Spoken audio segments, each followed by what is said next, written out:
اب آپ غور کیجئے، بکرا چرواہا بکریوں کو لے کے جا رہا ہے. آپ لوگ اس کو پیچھے کیوں نہیں لگاتے؟ وہاں پیچھے سائڈ عبداللہ بن عمر رضی اللہ تعالیٰ عنہ نے چرواہا سے کہا اس کو پیچھے لگانا چاہیے تھا. بھائی میں مسافر ہوں، بہت تیز مجھے پیاس لگی ہے، اپنی ایک بکری کا دودھ مجھے دودھ کر کے دے دو، میں تم کو قیمت دے دیتا ہوں.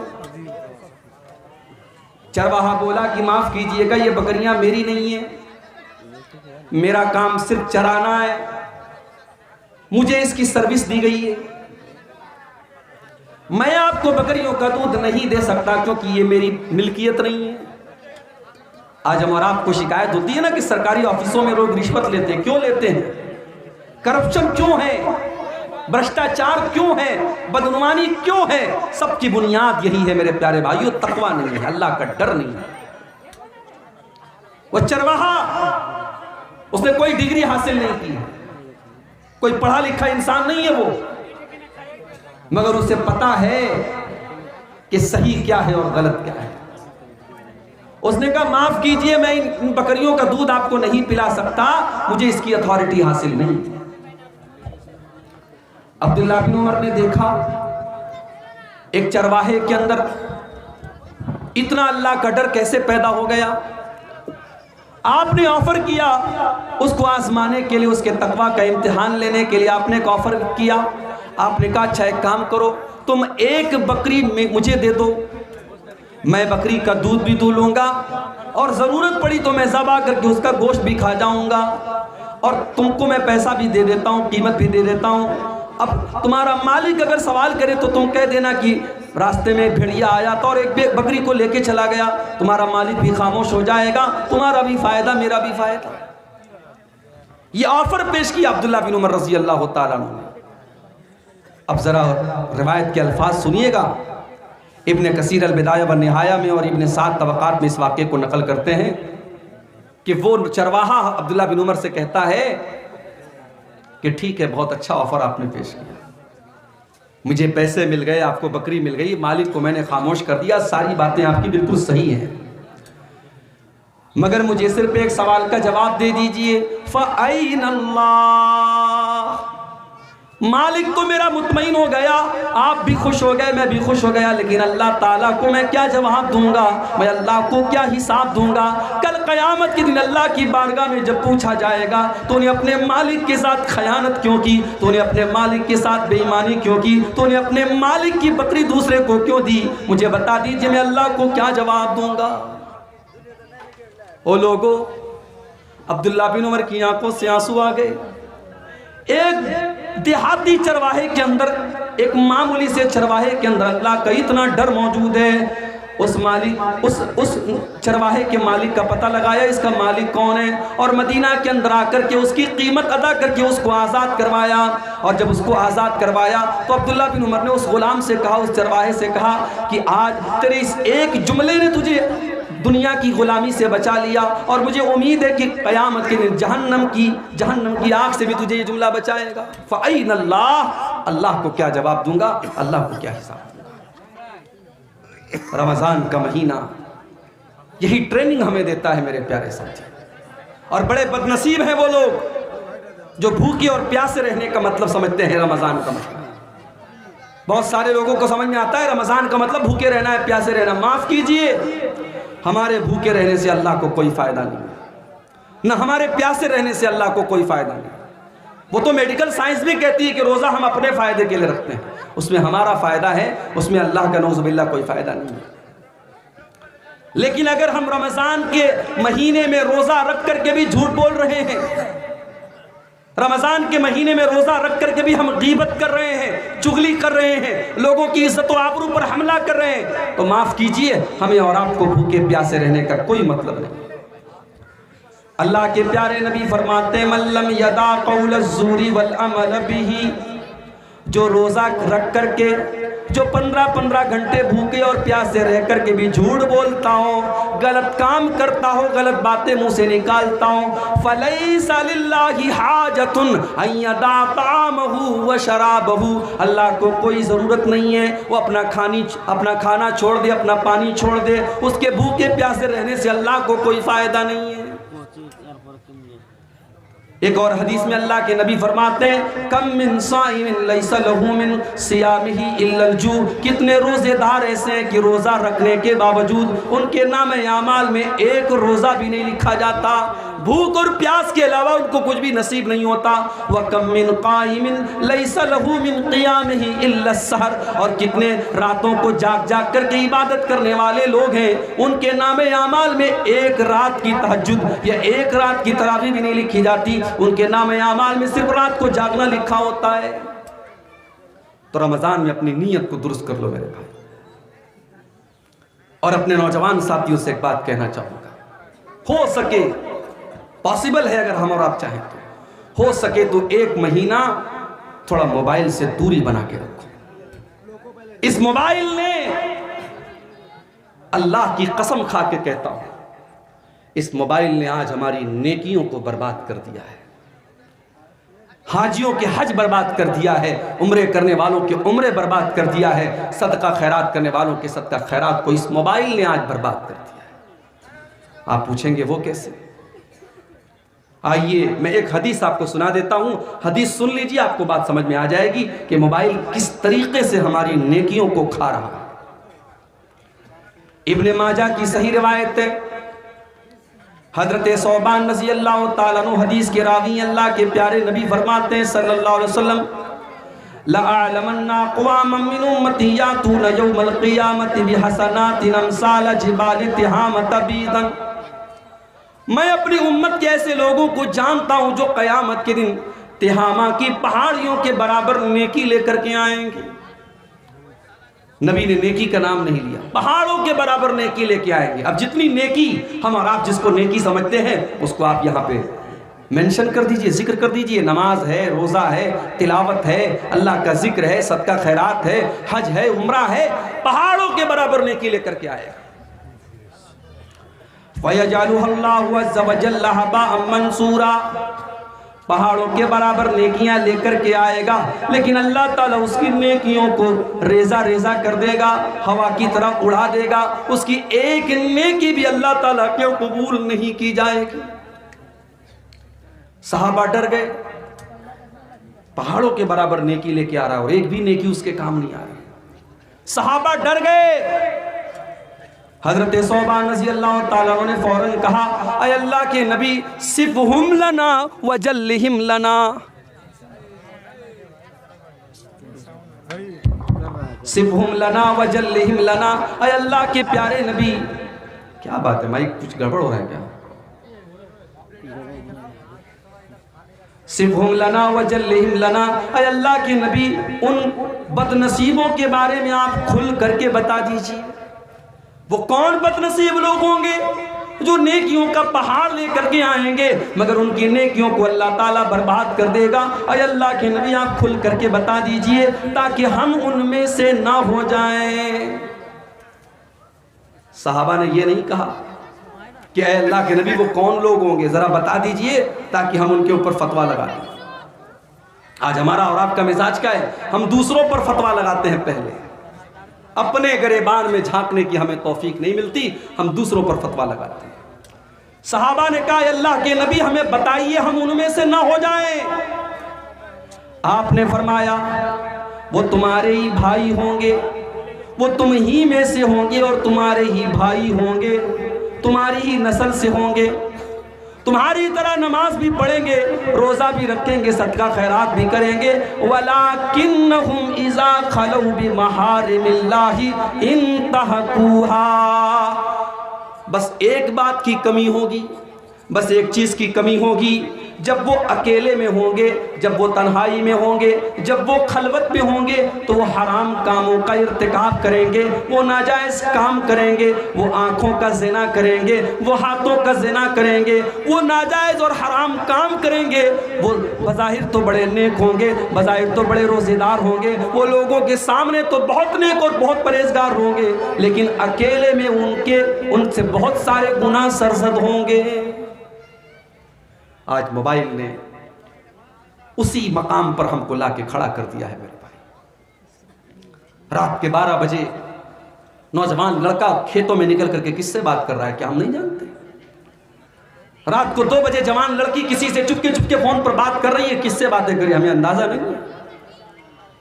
میرے پیارے ساتھیوں، اس موبائل نے آج بچوں سے ان کا بچپن چھین لیا۔ اس موبائل نے آج بوڑھوں کے بڑھاپے اور بزرگی کے تقدس کو ختم کر دیا۔ اس موبائل نے آج وہ حالات پیدا کر دیے کہ مسجد کے اندر نماز ہو رہی ہے، امام صاحب قرآن کی تلاوت کر رہے ہیں اور موبائل کی رنگ بج رہی ہے، گانا بج رہا ہے۔ کبھی کسی نے تصور نہیں کیا تھا کہ مسجد کے اندر گانا بجے گا۔ اس موبائل نے وہ حالات بھی لا کے پیدا کر دیے۔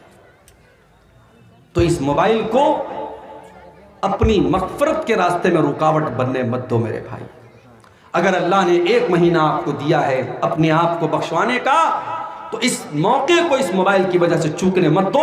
کوشش کرو، میں یہ نہیں کہتا کہ آپ موبائل بند کر دو، کرنا چاہو تو وہ بھی کر سکتے ہو بھائی، بہت بڑے کاروباری ہیں آپ، لیکن اگر آپ چاہیں 1 مہینہ موبائل کا استعمال کم کر سکتے ہیں۔ ممبئی کی سرزمین پر آپ سے بڑے بڑے بزنس مین لوگ رہتے ہیں۔ ممبئی میں ایک جگہ میں گیا، رمضان کا مہینہ تھا، ایک نوجوان شخص اعتکاف میں بیٹھا ہوا تھا۔ مجھے وہاں کے لوگوں نے بتایا، مولوی صاحب یہ جو اعتکاف میں بیٹھے ہیں آپ جانتے کون ہیں؟ کہنے لگے یہ کروڑ پتی آدمی ہے، کروڑوں کا بزنس ہے اس کا، مگر ہر سال یہ رمضان کے آخری عشرے میں اعتکاف میں بیٹھتا ہے اور اپنا موبائل دوسروں کو دے کر کے اپنے یعنی جو اس کے انڈر میں کام کرتے ہیں، جو ملازم ہوتے ہیں، ان کو دے کے جاتا ہے۔ اپنے پاس ایک پرسنل موبائل چھوٹا سا لے کے جاتا ہے کہ کبھی گھر والوں سے کوئی ضرورت پڑی تو بات کر لے، اور یہ 10 دن وہ اللہ کی عبادت میں گزارتا ہے۔ کرنا چاہو تو میرے پیارے بھائیوں بہت کچھ ہے۔ رمضان کا مہینہ اللہ کی طرف سے ایک تحفہ ہے بخشوانے کے لیے، اور بڑے بد نصیب ہیں وہ لوگ جو اس تحفے کی قدر نہ کریں۔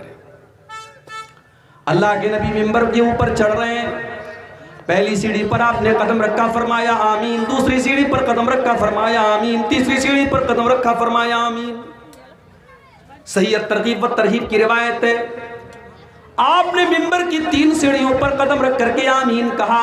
صحابہ کو بڑی حیرت ہوئی، اے اللہ کے نبی کیا بات ہے، آپ نے بار بار آج آمین کیوں کہا؟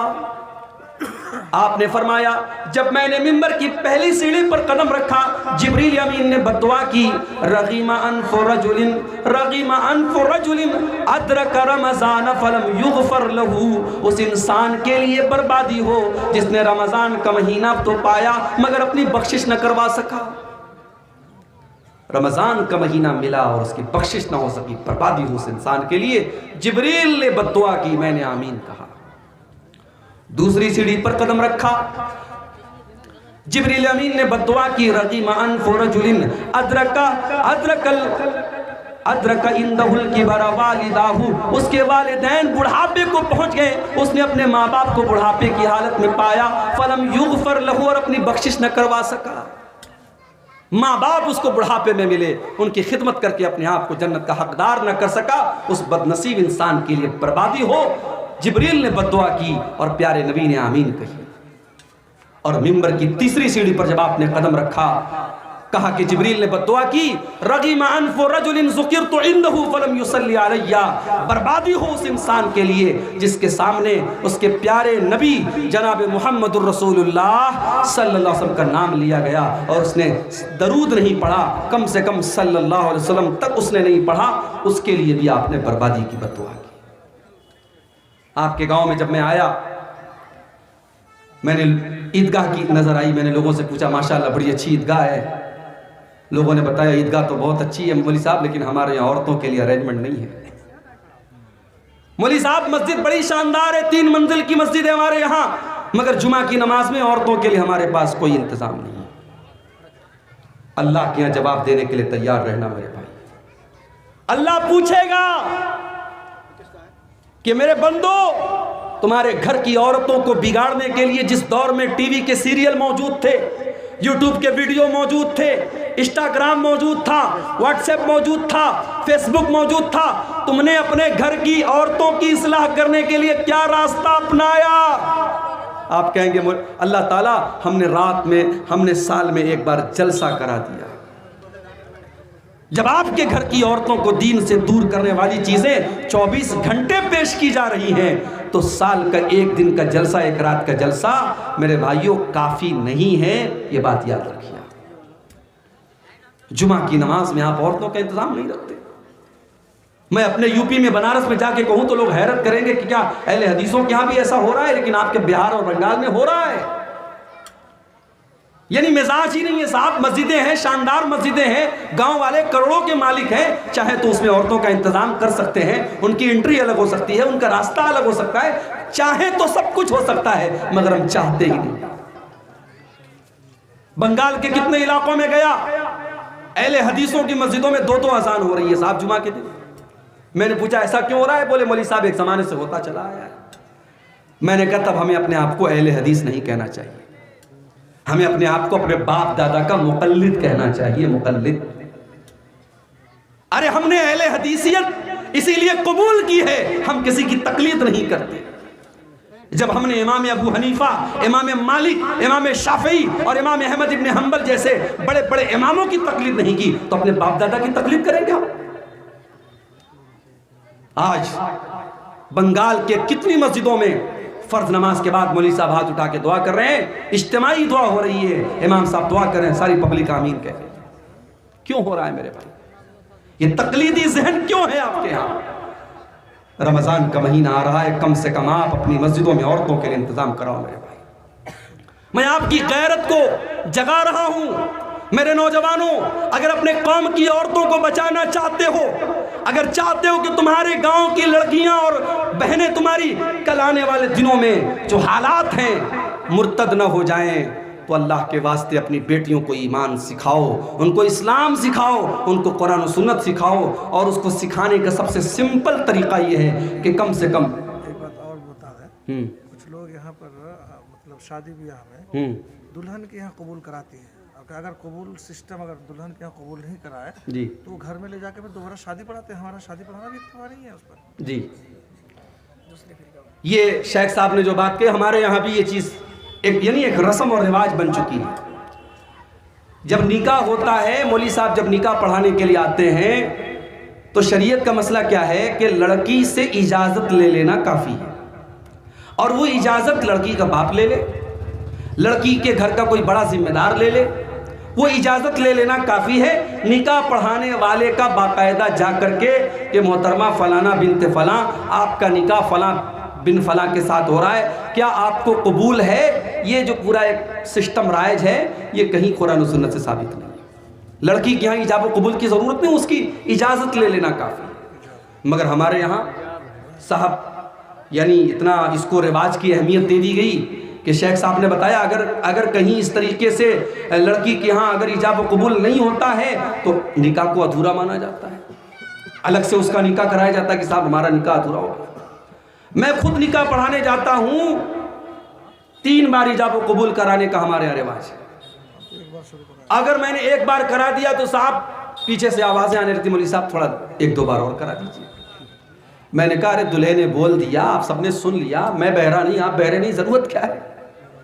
لیکن رواج ہے، ہم نے رواجوں کو اپنی گردن پہ ٹانگ کے رکھا. اس میں کہا ہے کہ چیز اپنانے کے لیے 1 بار ہی کافی ہے، لیکن توڑنے کے لیے 3 بار کرنی پڑتی ہے. جی تو رسم و رواج جو آپ نے لاد کے رکھے ہیں ان کو ہٹائیے میرے بھائی. آج یو پی کے غازی پور کے علاقے میں گاؤں ہے، 12 گاؤں، کبھی آپ کو موقع ملے تو ضرور جائیے گا. پورا گاؤں اہل حدیث کا گاؤں ہے، پورا گاؤں پڑھے لکھوں کا گاؤں ہے. پولیس میں اور آرمی کی سروس میں وہاں 70% لوگ آپ کو مل جائیں گے، پڑھے لکھے لوگوں کا گاؤں ہے. مگر اہل حدیث کا گھر ہے، مسلمان کا گھر ہے. شادی ہو رہی ہے صاحب، سہاگ کی جو چیزیں جاتی ہیں، شادی کے موقع پر جو چیزیں جاتی ہیں، اس میں سندور بھی جاتا ہے عورت کے مانگ میں بھرنے کے. اس میں غیر مسلموں کی بہت ساری رسم و رواج کی چیزیں بھی جاتی ہیں. دلہن جب گھر میں آتی ہے پہلی بار تو کوئی چھوٹا سا بچہ اس کی گود میں دیا جاتا ہے کہ صاحب یہ بچے کو گود لے لے گی تو اس کی بھی گود بھرائی ہوگی، اس کو بھی اللہ تعالیٰ آگے چل کے بیٹا دے گا. منگل سوتر بھی بھیجتے ہیں، منگل سوتر بھیجا جاتا ہے، اس کو بھی سہاگ کی ایک نشانی مانا جاتا ہے. اسلام کے اندر سہاگ کی کوئی نشانی نہیں، معاف کیجیے. شادی شدہ عورت کے لیے اس کے بدن میں کوئی نشانی نہیں ہے کہ اسلام نے کہا کہ ہاں یہ شادی شدہ ہونے کی عورت کی علامت ہے. ہاں بس ایک پہچان ہے کہ جو شادی شدہ عورت رہے گی وہ اپنے شوہر کے لیے سجے گی سنورے گی، اس کو اس کے سجنے سنورنے کا حکم دیا گیا۔ باقی یہ منگل سوتر اور یہ سندور یہ تمام کی تمام مشرکانہ چیزیں ہیں، غیر مسلموں کی رسمیں ہیں، اسلام کو اس سے کوئی تعلق نہیں۔ باقاعدہ ایک دن ہلدی ہو رہی ہے، ہلدی والے دن سارے دلہن کے گھر کی لڑکیاں ہلدی کلر کا کپڑا پہنتی ہیں۔ ایک دن مہندی کی رسم ہو رہی ہے، سارے گھر کی عورتیں مہندی کلر کا کپڑا پہنتی ہیں۔ یہ رسم و رواج انہوں نے آج حالات یہ پہنچائے ہیں کہ غریب بیچارہ اپنی لڑکی کی شادی کرنے کے پہلے 1000 بار سوچتا ہے میں کہاں سے انتظام کروں گا صاحب، میں کہاں سے 100-200 لوگوں کو کھانا کھلاؤں گا، میں کہاں سے اپنی بیٹی کو اتنے جوڑے کپڑے دوں گا، اتنا زیور دوں گا۔ آج غریب کے لیے چیلنج بنتا چلا جا رہا ہے۔ میرے پیارے ساتھیو، اللہ کے نبی دنیا میں رسم و رواج کو توڑنے کے لیے آئے تھے۔ قرآن کہتا ہے وَيَضَعُ عَنْهُمْ إِصْرَهُمْ وَالْأَغْلَالَ الَّتِي كَانَتْ عَلَيْهِمْ۔ میرا نبی تم کو رسم و رواج کی بیڑیوں سے آزاد کرنے کے لیے آیا ہے۔ میرے نبی تم کو رسم و رواج سے آزاد کرنے کے لیے آئے ہیں۔ میرے پیارے ساتھیوں، اس نبی کا کلمہ اگر ہم اور آپ پڑھتے تو اپنے آپ کو ان رسم و رواج سے آزاد کریں اور اپنے گھر کی عورتوں کو بھی اس کے لیے تیار کریں، اور اس کے لیے آپ کو اپنے گھر کی عورتوں پر محنت کرنی پڑے گی۔ کم سے کم آپ جمعہ کی نماز میں اور عیدین کی نماز میں بالکل آپ انتظام کیجئے عورتوں کا۔ اور ہمارے شمیم بھائی ہیں اور ہمارے گاؤں کی اور سارے لوگ جن کو بھی اللہ نے نوازا ہے، میں سب سے گزارش کروں گا کہ اس سال آنے والی عید پر میں فون کر کے پوچھوں گا کہ آپ کے گاؤں کی عیدگاہ میں عورتوں کا انتظام ہوا کہ نہیں ہوا، اور میں اس امید کے ساتھ یہاں سے جاؤں گا کہ انشاءاللہ آپ اس کا انتظام کریں گے انشاءاللہ۔ میرے بھائیوں، رمضان کا مہینہ جس طریقے سے آپ کے لیے تحفہ ہے، عورتوں کے لیے بھی تحفہ ہے۔ ہمارے یہاں کیا ہوتا ہے صاحب، رمضان کا مہینہ آیا، ہم نے عورتوں کو کچن میں جھونک دیا، تجھے یہ بنانا ہے، تجھے وہ بنانا ہے، تجھے وہ بنانا ہے۔ جو آئٹم سال کے 11 مہینے نہیں کھائے جاتے وہ رمضان میں کھائے جاتے ہیں، اور بڑے فخر سے لوگ کہتے ہیں مولوی صاحب میری بیوی تو یہ بنا کے کھلاتی ہے، یہ بنا کے کھلاتی ہے۔ ارے اللہ کے بندے، یہ ایک مہینہ کھانے پینے کا مہینہ نہیں ہے، یہ ایک مہینہ عبادت کا مہینہ ہے۔ اپنے گھر کی عورتوں کو بھی آپ موقع دیجئے۔ رمضان کا جب آخری عشرہ آتا تھا، جب آخری 10 دن آتے تھے، اما عائشہ فرماتی ہیں اللہ کے پیارے نبی رات رات بھر جاگتے تھے، اپنے گھر والوں کو جگاتے تھے، اپنی بیویوں کو جگاتے تھے، اور اپنی کمر کس لیتے تھے، اپنے گھر والوں سے الگ رہتے تھے، اور آخری 10 دن عبادت میں گزارا کرتے تھے۔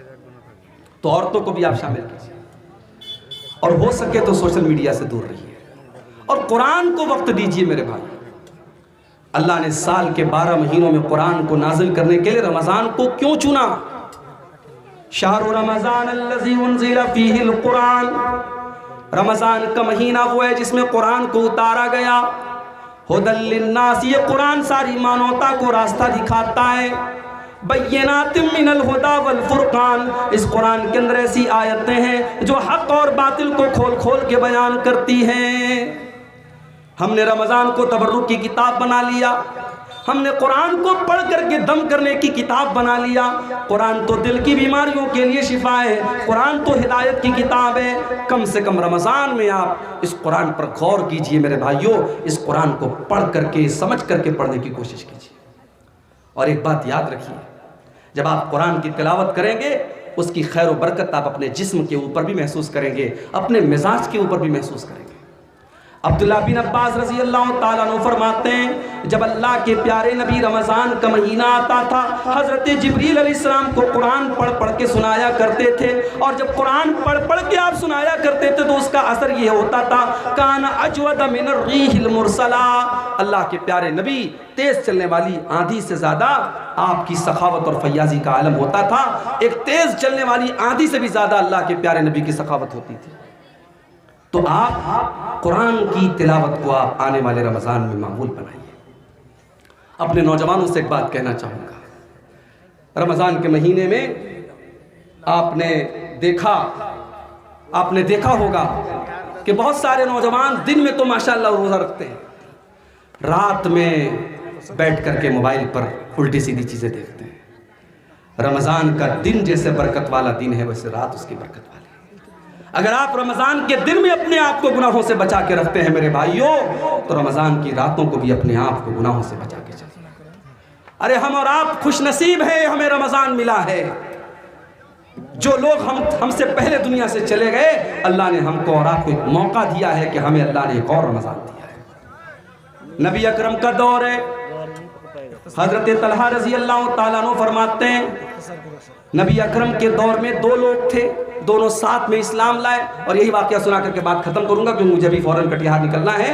دو بھائی تھے نبی کے دور میں، دونوں بھائیوں نے ساتھ میں اسلام قبول کیا، لیکن ایک بھائی دین کے معاملے میں زیادہ ایکٹیو تھا اور دوسرا اس کے مقابلے میں تھوڑا کم ایکٹیو تھا۔ ایک زیادہ محنتی تھا، ایک کم محنتی تھا، دونوں نے ساتھ میں اسلام قبول کیا تھا۔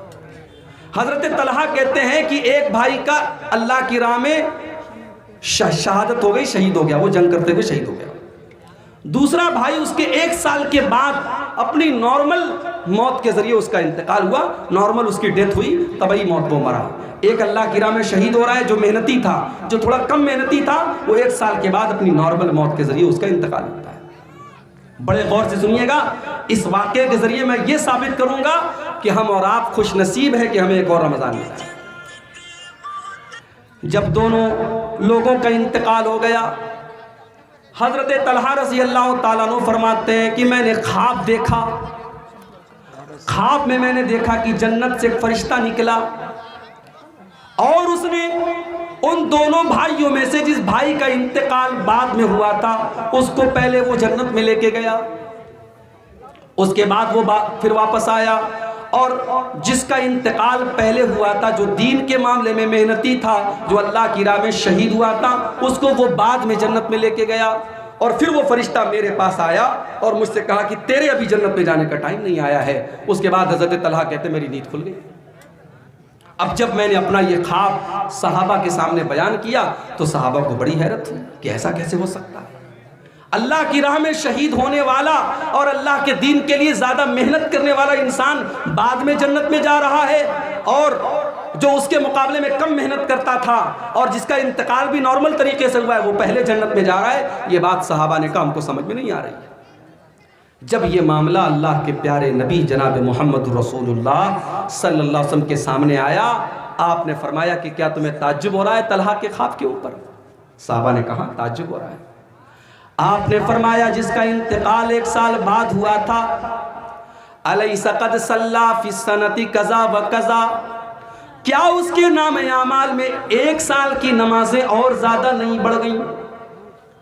ہاں اللہ کے نبی بات تو صحیح ہے، 1 سال بعد اگر اس کا انتقال ہوا ہے تو 1 سال کی نمازیں اس کے نام اعمال میں اور لکھ دی گئیں۔ آپ نے فرمایا الیس قد ادرک رمضان، کیا اس کو جس کا انتقال 1 سال بعد میں ہوا ہے، کیا اس کی زندگی میں 1 رمضان کا مہینہ اور نہیں مل گیا؟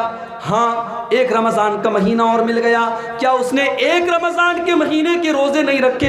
ہاں اللہ کے نبی اس نے 1 رمضان کے روزے بھی رکھے، اس نے تراویح بھی پڑھی، اس نے نیکیاں بھی کی۔ آپ نے فرمایا فکان ما بینہما ابعد مما بین الارض والسماء، آپ نے فرمایا جب اس کو 1 سال کا رمضان اور مل گیا، 1 مہینے کے روزے اور مل گئے، 1 سال کی نیکیاں اور مل گئیں، تو کان کھول کر کے سن لو میرے صحابہ، ان دونوں کے مقام اور مرتبے کے درمیان اتنی دوری پیدا ہو گئی کہ زمین و آسمان کے بیچ کی جو دوری ہے اس سے بھی زیادہ دوری پیدا ہو گئی۔ یہ ہے ہمارا اور آپ کا کی خوش نصیبی کہ اللہ نے ہمیں اور آپ کو 1 رمضان کا مہینہ اور دیا ہے۔ اب یہ ہمارے اور آپ کے اوپر ڈیپینڈ کرتا ہے میرے بھائیوں کہ ہم اس مہینے کو کیسے گزارتے ہیں۔ آئیے آج کے پروگرام میں ہم بہت ساری تقریریں سنیں گے، میری مجبوری ہے میں جا رہا ہوں، پروگرام ابھی آپ کا اور چلے گا، لیکن میں آپ سے ایک عہد لینا چاہتا ہوں، جتنے ہمارے بھائی اور بہن جتنے لوگوں کے کانوں تک میری آواز جا رہی ہے، آئیے ہم اس بات کا عہد کریں اور یہاں سے یہ عزم لے کر کے ہم یہاں سے انشاءاللہ ہم جائیں گے کہ ہمارا یہ رمضان ہماری زندگی کا سب سے بہترین رمضان بنے گا انشاءاللہ۔ میرے بھائیوں اس بات کی کوئی گارنٹی نہیں کہ ہم اس کے بعد رمضان کوئی پا سکیں گے کہ نہیں، یہ رمضان بھی پورا ہمیں ملے گا کہ نہیں، کوئی گارنٹی نہیں ہے میرے بھائی۔ کب کون سا حادثہ آ جائے، کب کون سی بیماری آ جائے، کب کون سی مصیبت آ جائے اور ہم اور آپ اپنوں سے جدا ہو جائیں. اس لیے زندگی کی جتنی سانسیں ملی ہیں ان کو اللہ کو راضی کرنے میں گزار دیجئے اور اس رمضان کو اپنی زندگی کا بیسٹ رمضان بنا لیجئے. اللہ سے دعا ہے رب العالمین ہم سب کو اس کی توفیق عطا فرمائے. اللہ تعالی ہمارے جن بھائیوں کی محنت سے آج کا یہ پروگرام منعقد ہوا ہے اللہ ان کی محنتوں کو قبول فرمائے. اس گاؤں کی 3 منزلہ مسجد میں اللہ تعالی ہمیں توفیق دے, ہم عورتوں کے لیے بھی انتظام کریں. اللہ تعالی ہمیں توفیق دے, ہم عیدگاہ میں عورتوں کے لیے انتظام کریں, عورتوں تک بھی ہم دین کی باتوں کو جتنا پہنچانا چاہیے پہنچائیں. اللہ ہم سب کو اس کی توفیق عطا فرمائے. آمین. وآخر دعوانا الحمدللہ رب العالمین. آپ حضرات بالکل سکون کے ساتھ بیٹھے رہیں. ابھی ہمارے بڑے